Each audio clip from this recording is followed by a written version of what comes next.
হরে কৃষ্ণ, রাধে রাধে। জীবন অতিবাহিত হচ্ছে, প্রতিটি মুহূর্তে আমরা মৃত্যুর দিকে এগিয়ে যাচ্ছি। খুব শীঘ্রই জীবন শেষ হয়ে যাবে। এটি বুঝে নিয়ে আগামী জীবনের জন্য এখানকার কাজ শেষ করে সব সময় কোমর বেঁধে প্রস্তুত থাকো, বুঝলে? জগতের আসক্তি সর্বতভাবে ত্যাগ করে পরমাত্মার সঙ্গে মিলিত হওয়ার তীব্র ইচ্ছাই হলো কোমর বেঁধে প্রস্তুত থাকা। কোমরে গামছা বাঁধতে বলেনি, বুঝেছ? এটাই হলো কোমর বেঁধে প্রস্তুত থাকো। কুসঙ্গ থেকে সর্বদা বেঁচে থাকা উচিত। সৎসঙ্গের আশ্রয় নেওয়া। বিষয়ী পুরুষের সঙ্গ নেওয়া তো খুবই ক্ষতিকারক। সজীব পদার্থের কথা ছেড়ে দাও। মনকে লুব্ধকারী এবং ইন্দ্রিয়গুলিকে আকৃষ্টকারী জড় ভোগ্য বস্তু ত্যায্য। কিছু বোঝা যাচ্ছে তো? না বুঝতে পারলে হয়তো বলবে, চেষ্টা করব। ঈশ্বর বিরোধী কোনো কথা ভুলেও বলা উচিত নয়, শোনাও উচিত নয়। এটি হলো সব থেকে বড় অপরাধ।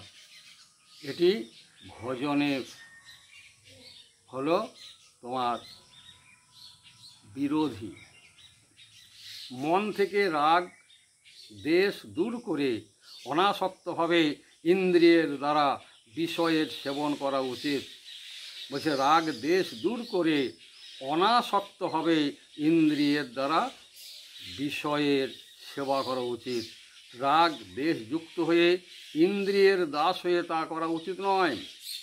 ইন্দ্রিয়গুলিকে দাস করে তার দ্বারা কাজ করিয়ে নাও। তুমি ইন্দ্রিয়ের দাস হবার চেষ্টা করো না, ইন্দ্রিয়গুলিকে তোমার দাস করার চেষ্টা করে নাও। তার দাস হয়ে কথা অনুসারে চলো না, বুঝেছ তো? সাধকের পক্ষে সবচেয়ে বড় প্রতিবন্ধক হলো কীর্তির কামনা। ধন এবং স্ত্রীকে ত্যাগ করা সহজ, কিন্তু কীর্তির লোভ ত্যাগ করা খুবই কঠিন। সবাই কিন্তু ওই যশ প্রতিষ্ঠাই চায়, কিন্তু মহাজনের কথা, যশ প্রতিষ্ঠা শুকরি বিষ্ঠা মেখে এলি সারা গায়, জীব গোস্বামীকে বলেছিল। এটা মনে রাখা উচিত। সুখ তোমার মনে অবস্থিত, কোনো কর্মে বা বিশেষ কোনো বস্তুতে তা নেই। চিত্ত শান্ত থাকলে সুখ থাকে, নইলে কেবলই দুঃখ।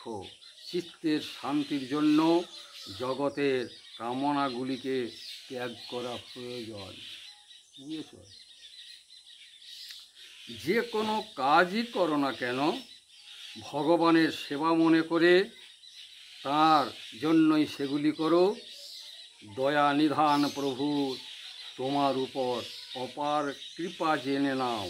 তাঁর কৃপার প্রতিটি পূর্ণ বিশ্বাস রাখো এবং তোমার কাজে যা কিছু পরিণাম হোক তাকে মঙ্গলময় ঈশ্বরের ইচ্ছা মনে করে আনন্দের সঙ্গে মস্তক অবনত করো, বুঝলি?